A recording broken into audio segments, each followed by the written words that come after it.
8 années d'enfer ont finalement pris fin par une nuit d'une violence extrême que la petite collectivité rurale de Whately, dans l'État du Massachusetts, aura peine à oublier. C'est l'histoire d'un exorcisme qui a mal tourné ou qui s'est retourné contre eux. Nancy Thériault ne s'en remettra peut-être jamais, mais elle a toutefois retrouvé la paix. Il a dit, tu te souviendras de ça. C'est comme s'il se battait contre quelqu'un. J'étais assise là, le regardant mettre son arme dans sa bouche et l'enlever. Finalement, il l'a mise dans sa bouche et a tiré. Sa tête bougeait d'avant en arrière, son corps a reculé. Et la seule chose que j'ai dite à ce moment fut « Amen ». Il a pointé son arme dans sa direction, puis soudainement, le bon côté de Maurice a pris le dessus. Il l'a regardé, a mis l'arme dans sa bouche et s'est tué. Il aurait pu la tuer, il ne l'a pas fait. J'ai compris que le bien l'a emporté sur le mal. Il est difficile de croire que Nancy, veuve depuis peu, et son ami Ed Warren parlent de cet homme. Le gentil grand-père né de parents canadiens-français, il y a 51 ans, dans l'État du Maine. Il cultivait des légumes sur sa petite terre et dans ses serres et les vendait dans un kiosque au bord de la route, à Whately. Il était un bon voisin que les gens du milieu appelaient affectueusement Frenchy. Mais Frenchy avait deux personnalités. À la maison, en présence de Nancy et de ses enfants nés d'un précédent mariage, ou en présence de ses propres enfants, Frenchy se transformait en diable à tout instant. Il me faisait peur. J'ai passé plusieurs nuits angoissantes. Que voulez-vous dire? À certains moments, il devenait méchant et avait ce regard. Il poursuivait mes filles et les frappait. La plupart de ces événements se passaient derrière mon dos. Vous êtes perturbé. Qu'est-ce qui vous perturbe en ce moment?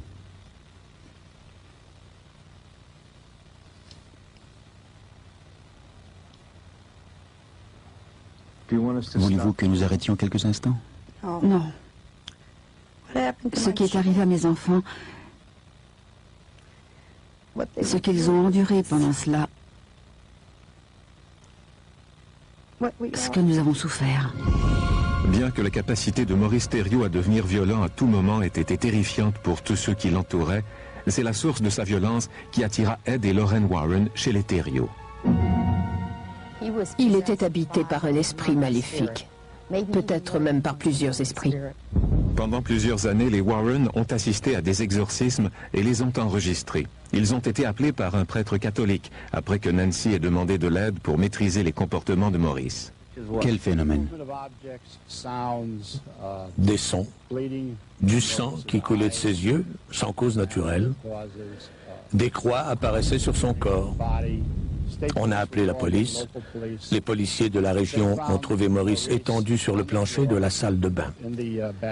Ils ont été témoins de phénomènes autour de Maurice.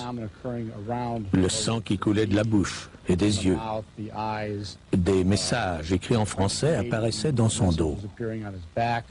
Nancy décrivait les années de terreur dont elle n'avait jamais parlé par peur, ni aux policiers, ni aux Warren, lesquels étaient alarmés par les phénomènes inexpliqués entourant les Thériault.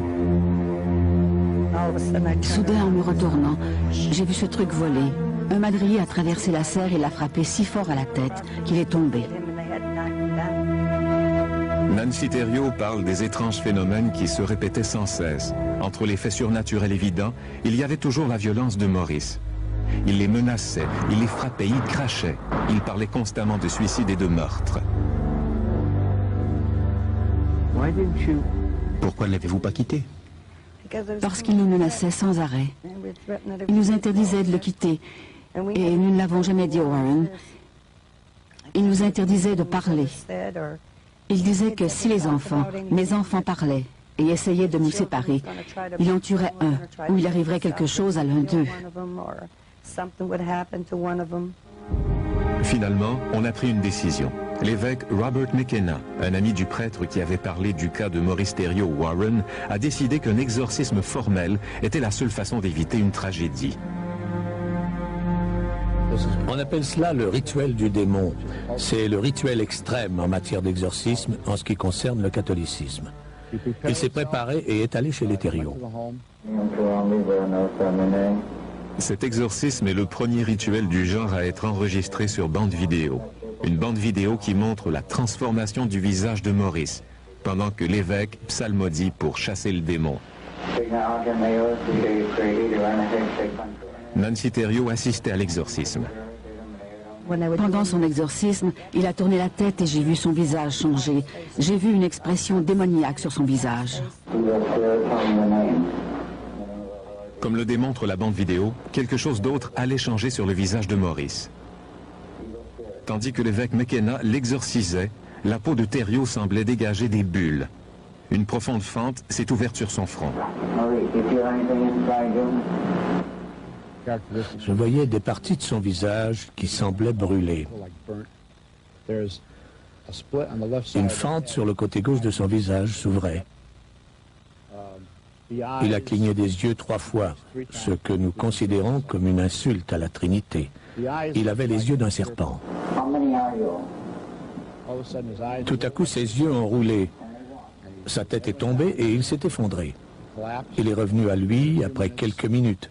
Il a alors demandé à voir Nancy, son épouse. L'exorcisme a eu lieu le lendemain de la fête de Pâques, en 1985. Pendant plusieurs années, Maurice Thériault est demeuré lui-même. Tout allait bien. En fait, il n'était plus aussi méchant. Il était plutôt détendu.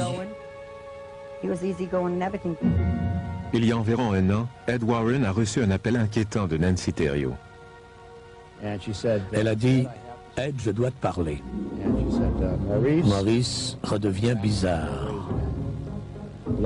Du sang coule de ses yeux. Il fait des choses étranges et il est menaçant. L'effroyable possession de Maurice tirait à sa fin. D'ici quelques mois, il serait mort. McKenna répétait sans cesse ces mots. « Esprit du mal, dis-moi ton nom, au nom du Seigneur Jésus. Au nom de la Sainte Vierge, comment es-tu entré dans son corps ?» On a longtemps accusé Maurice d'avoir faussé les saignements et d'autres phénomènes physiques. Mais durant l'exorcisme pratiqué par l'évêque McKenna, la caméra a filmé des images qui demeurent inexpliquées. Au moins 12 personnes peuvent témoigner que sa peau brûlait, qu'une fente s'ouvrait sur sa tempe gauche et qu'il avait le regard satanique d'un homme en proie à la folie. Une fois l'exorcisme terminé, sa peau est devenue lisse. Maurice était redevenu lui-même. Le cauchemar de son épouse s'était estompé. L'horrible expression sur son visage avait disparu? Oui, Il était de nouveau l'homme bon que vous aviez toujours connu. c'est ça. Mais l'année dernière, Maurice allait être possédé subitement une dernière fois. Une horrible possession qui allait se terminer par une effusion de sang. Pendant tout l'après-midi, il s'était étendu au sous-sol, attendant le retour de son épouse. Il a bondi par la porte de la cuisine, une arme à la main. Il s'est approché de moi et j'ai empoigné l'arme. Nous avions nos mains sur l'arme, nous nous battions. Il m'a frappé avec la crosse de son arme. Je ne sais pas comment j'ai pu continuer, l'adrénaline peut-être. Apeuré, Nancy est sortie de la maison pour chercher de l'aide. Il a tiré un coup qui a atteint Nancy au bras. Je me suis rendue au chemin, puis j'ai entendu un autre coup de feu et un bruit. On m'a dit qu'il avait tiré à travers la fenêtre du salon. Maurice est sorti de la maison en courant et a ramené Nancy de force à l'intérieur. Il l'a assise et l'a préparée à subir une dernière torture. Il l'a forcée à assister à son suicide. Il a dit « Tu te souviendras de ça ». Il s'est assis sur l'autre sofa, devant moi, à environ 2 mètres. Il essayait de mettre l'arme dans sa bouche. Il la bougeait comme ça, comme s'il se battait contre quelqu'un. Finalement, il l'a mise dans sa bouche et a tiré. Sa tête bougeait d'avant en arrière. Son corps a reculé et la seule chose que j'ai dite à ce moment a été « Amen ». C'est la seule chose que j'ai dite. Et le seul mot que j'ai prononcé quand il me frappait était « Mon Dieu, mon Dieu ». Il continuait à me frapper sur la tête en disant « Oui, mon Dieu ». Ce sont les seuls mots que j'ai prononcés après m'être bagarré avec lui. Mon Dieu. Puis il s'est tué, j'ai dit Amen. Je suis sortie et j'ai crié au secours. Je suis allée vers une maison à droite en criant Aidez-moi, aidez-moi, aidez-moi. J'ai aperçu mon propriétaire qui habite un peu plus loin. Il me disait Nancy, ne t'arrête pas de parler. J'ai commencé à parler de mes petits-enfants. Je récitais mes prières. La vie des Thériault dans leur petite maison de campagne est tranquille à nouveau. La vie a repris son cours dans la collectivité rurale de Whately, au Massachusetts. Est-ce qu'il vous arrive de rêver de lui? Pas une fois je n'ai rêvé à cet homme depuis cette histoire.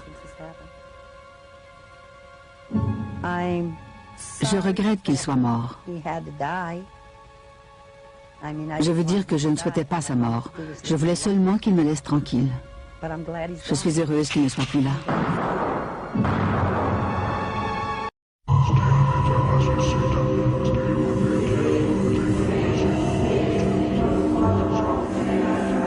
Cette histoire devait se terminer en cette soirée de printemps 1985. Ce souhait accompagnait les prières de toutes les personnes réunies autour de Frenchy, l'homme assis face au groupe. La tête penchée en avant, l'homme semblait souffrir intensément, comme si, dans son cauchemar, il combattait un démon intérieur. Esprit impur, qui que tu sois, je t'ordonne de laisser ce serviteur de Dieu. Je te l'ordonne au nom de Jésus-Christ, notre Sauveur. L'incantation ne s'adressait pas à l'homme, mais à l'entité possédant son esprit. Je t'exorcise, toi, le plus impur des esprits, toi, l'ennemi du bien et tous tes suppôts. Au nom de notre Seigneur Jésus-Christ, je t'ordonne de libérer cette créature de Dieu.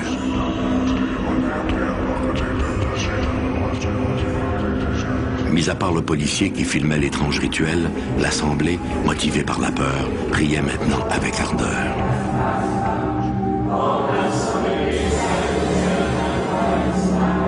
Au nom de notre Seigneur, je t'ordonne de me dire qui tu es. Les yeux révulsés, le possédé laissa échapper une longue plainte gutturale. Je suis qui je suis. Je suis le seul et unique. C'était la voix du plus vieil ennemi de l'humanité, la voix du mal en personne.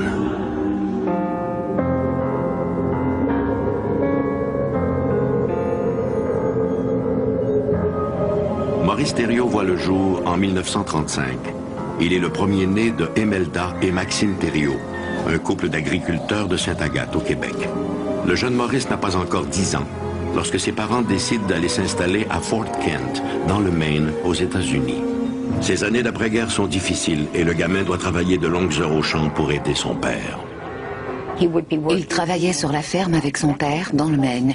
Il y était obligé, c'était son devoir. Il a quitté l'école en 3e année. Il travaillait à la ferme et s'occupait des tâches ménagères et de ses frères et sœurs.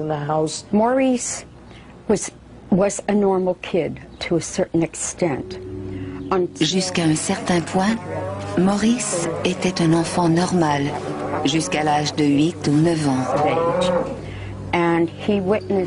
Mais un jour, il a été témoin d'un événement dans la grange. Il a vu son père se livrant à un acte de bestialité. Son père s'est mis à le détester à cause de cela et l'a forcé à l'imiter.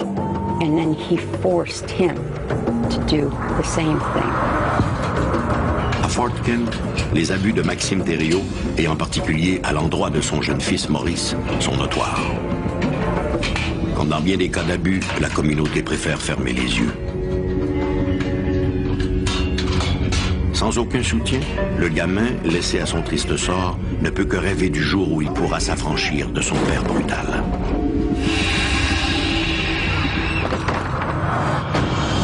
Un après-midi, en revenant de l'école, après avoir été battu par son père pour la énième fois, le jeune Maurice s'écrie « Je préférerais travailler pour le diable plutôt que de travailler pour toi. » Et pour le diable, il va travailler.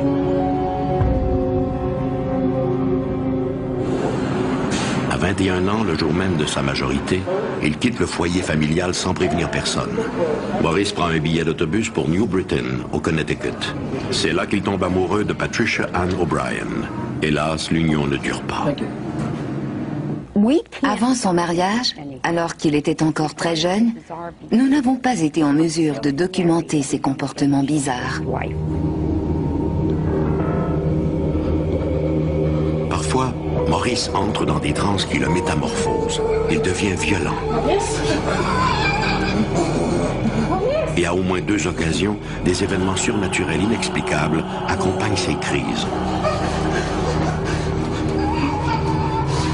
Un jour, le crucifix placé au-dessus de son lit se met à saigner.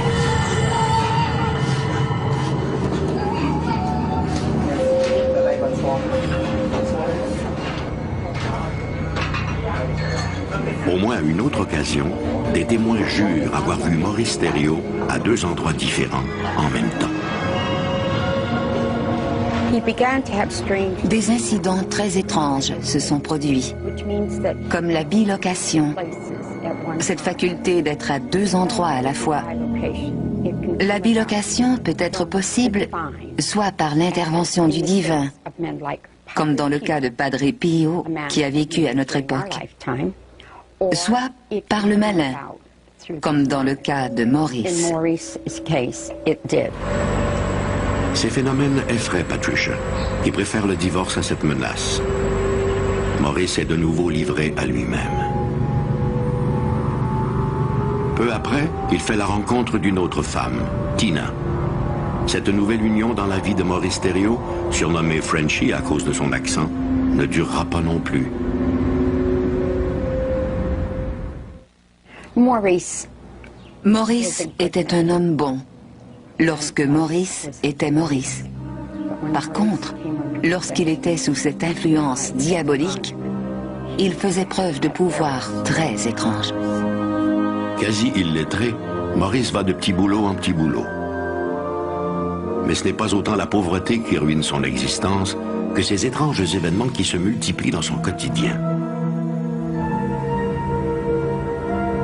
Ses absences sont fréquentes. Maurice perd alors tout contact avec la réalité. Il devient quelqu'un d'autre. Ça a commencé par des petites choses. Petit à petit, j'ai remarqué des comportements bizarres. Même s'il n'avait complété qu'une 3e année à l'école, il a commencé à s'exprimer dans une langue inconnue. Ce n'était pas du français. Maurice could speak in Latin. Même s'il n'avait pas beaucoup d'éducation, Maurice pouvait s'exprimer parfaitement en latin.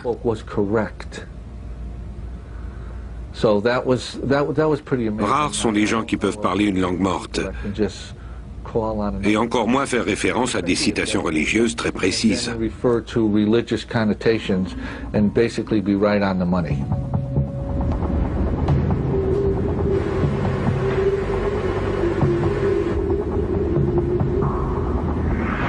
Lors d'une balade en voiture en compagnie de Tina, Maurice est subitement pris d'un malaise trouble. En proie à une crise sévère, il lâche tout.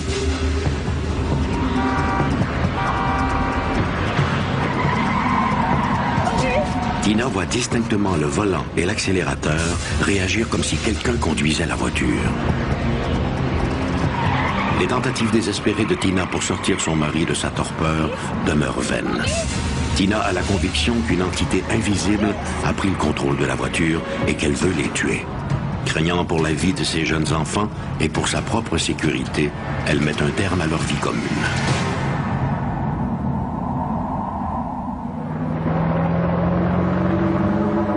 Après une longue période de solitude, à la fin des années 1970, Maurice fait la rencontre de Nancy. Avec elle, il a l'impression que cette fois, les choses peuvent vraiment changer. Mais Maurice est toujours victime de ces crises mystérieuses. En juin 1982, le père de Maurice, Maxime, cet homme qu'il a tant détesté, abat de sang-froid sa femme avant de retourner l'arme contre lui-même. Mes grands-parents étaient allés en vacances en Oklahoma. Ma mère m'a appelé à l'école. pour m'annoncer que grand-papa avait abattu grand-maman d'une balle dans la tête et qu'il s'était suicidé. Il s'est tiré. L'assassinat de sa mère et le suicide de son père ne font qu'ajouter aux troubles de Frenchy. Les étranges crises dont il souffre s'accentuent. Plus les mois passent, plus Nancy est inquiète pour la sécurité de Maurice et pour la sienne. Inquiet lui-même de ses comportements anormaux, mon père s'est rendu à la police, où on lui a dit qu'il était fou. La situation a empiré. Il s'est résolu à consulter un prêtre. Le prêtre Homer Boyer nous a contactés de Warren, au Massachusetts. Il nous a raconté que des événements très étranges entouraient la famille d'un fermier, un Canadien français de sa paroisse. Il s'agissait d'un homme d'un certain âge, environ 70 ans, avec beaucoup d'expérience. Il n'était pas du genre à céder facilement à la panique ou à l'exagération. C'était un homme gentil, pieux et dévoué. Il m'a dit qu'il priait à l'occasion avec la famille, mais qu'il sentait une présence malsaine et hostile. Il a demandé notre aide. Dès la première visite, ils nous ont parlé de la lévitation d'objets, des écritures sur le dos de Maurice, qui ressemblaient à des incisions au scalpel, et le sang imprégné sur son t-shirt, qui disparaissait aussitôt qu'il l'enlevait. J'ai été très impressionné par cette première rencontre. Et peut-être à cause de ma profession de policier, très sceptique aussi.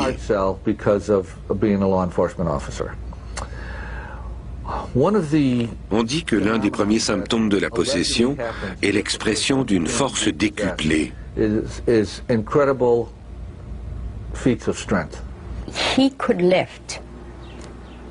Il pouvait soulever une statue de 200 kilos. Il possédait une statue de béton très lourde qu'il avait récupérée dans un cimetière. C'était une statue de Sainte Thérèse, je crois. Elle tenait des roses, mais les fleurs étaient brisées, et c'est pourquoi on l'avait écartée. Quoi qu'il en soit, Maurice, lorsqu'il faisait appel à cette entité qui le possédait, pouvait la soulever uniquement avec le bout de ses doigts.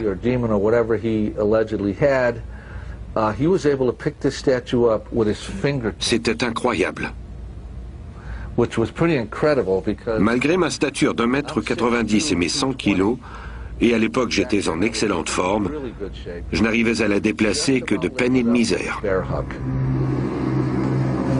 Ils écoutent son récit et prennent note des étranges événements qui, depuis 30 ans, stigmatisent sa vie. Avant d'affirmer qu'il y a possession démoniaque, nous devons la documenter. Notre parole ne suffit pas. Nous avons fait admettre Maurice dans une institution psychiatrique du Massachusetts pendant 30 jours, où il a été évalué par des médecins. Nous pouvons prouver sans l'ombre d'un doute à qui que ce soit, qu'on parle de la police, des médecins, des prêtres ou de la famille, qu'il s'agissait bel et bien d'une possession diabolique.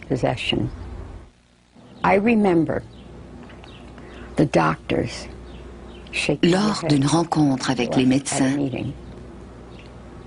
tous étaient d'avis qu'aucune pathologie ne pouvait expliquer les phénomènes bizarres autour de Maurice. Pour eux, il ne fait aucun doute que Maurice Thériault est victime d'une, sinon de plusieurs entités diaboliques. Nancy, Maurice, Ed, moi-même et le père Homer Boyer avons rencontré l'évêque Timothy Harrington. Il a été tellement ému par la situation désespérée de cet homme qu'il l'a serré dans ses bras et lui a dit « Je vais t'aider, mon fils ». C'est ce jour-là qu'a eu lieu le premier exorcisme. Le dimanche suivant, Maurice et Nancy se sont rendus à l'église. Au moment d'arriver en haut de l'escalier, Maurice a fait une culbute dans les airs et s'est retrouvé en bas sans une égratignure. C'est là que nous avons décidé de faire un deuxième exorcisme. Un troisième exorcisme a eu lieu le 2 mai 1985.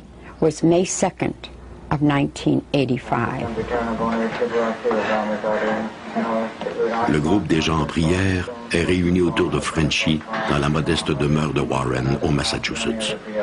Il y a là un prêtre, le père McKenna, 2 démonologues, Lauren Warren et son mari Ed, le policier qui filmera la séance et quelques témoins. Tous participent à ce troisième exorcisme. Après le rituel, Maurice Thériault reprend une vie à peu près normale. Pendant un temps, les Warren vont maintenir le contact avec lui, juste pour s'assurer que tout va pour le mieux, sachant par expérience qu'une rechute est toujours possible. Celle de Maurice Thériault sera brutale. En novembre 1992, 7 ans après l'exorcisme du père McKenna, Maurice Thériault sombre dans un profond état second. Il n'est plus lui-même. Cette force diabolique qu'il connaît bien l'envahit de nouveau et s'impose à son esprit fragile.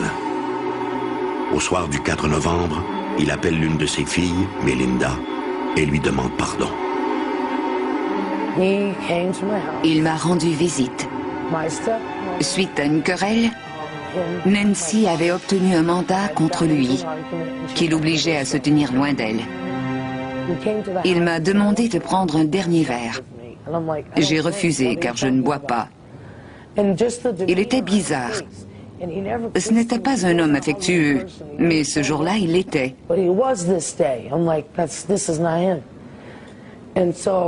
Plus tard, j'ai fait part de mes craintes à ma sœur, Maureen. Je lui ai demandé de m'accompagner jusqu'à la ferme pour éviter, je ne savais trop quoi. J'avais l'impression de voir 2 individus. Mon père avait toujours dit que sa vie se terminerait comme celle de ses parents. Il avait bien organisé son coup. Je savais que Nancy était au bingo ce soir-là et je voulais lui laisser une note. Nous sommes donc partis en camion. Je voulais prouver à ma sœur que mon père était là, malgré l'ordre de cour. Nous sommes arrivés à la maison. Il n'y avait pas de voiture. Nous sommes entrés et avons écrit la note. Soudain, j'ai entendu un bruit au sous-sol. Je savais que ce n'était pas le chien. J'ai ouvert la porte et mon père m'a braqué un fusil au visage. Il croyait que j'étais Nancy. Il m'a dit de me calmer. J'ai voulu appeler le 911, mais il avait déjà coupé la ligne du téléphone. Son camion était stationné à 1,5 km derrière la maison, hors de vue. Je lui ai demandé de s'asseoir sur le divan et de se calmer. Je priais pour que Nancy n'arrive pas à ce moment-là. Il s'est excusé d'avoir été un père absent et m'a expliqué les raisons qui le poussaient à agir de la sorte. J'ai essayé de le convaincre que ce n'était pas la solution.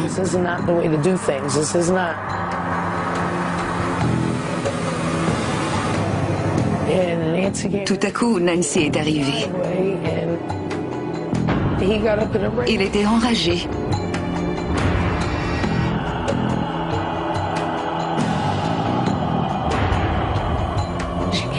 Il s'est levé et dès qu'elle est entrée,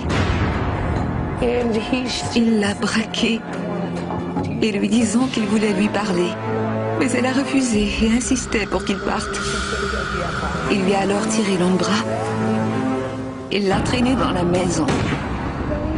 J'essayais de l'aider, mais il m'a dit qu'il m'aimait, puis s'est tourné vers Nancy et lui a dit « Regarde-moi et rappelle-toi bien ceci. » Il m'a demandé pardon et m'a répété qu'il m'aimait. Il a alors placé le canon dans sa bouche et a tiré. Il m'a laissé avec beaucoup de questions et beaucoup de cicatrices. Certaines familles sont marquées par la fatalité. Comme si, de génération en génération, un mauvais sort s'acharnait sur ses membres sans que personne ne puisse y trouver la moindre explication rationnelle. Aveuglément, la malédiction frappe autant l'innocent que le coupable. Certains avancent que le diable préférerait ravir à Dieu les âmes les plus pures. Cette pureté de sentiment animait peut-être le jeune Maurice dans les premières années de sa vie. Maurice Thériault était mon père. C'était un fermier venu du Canada.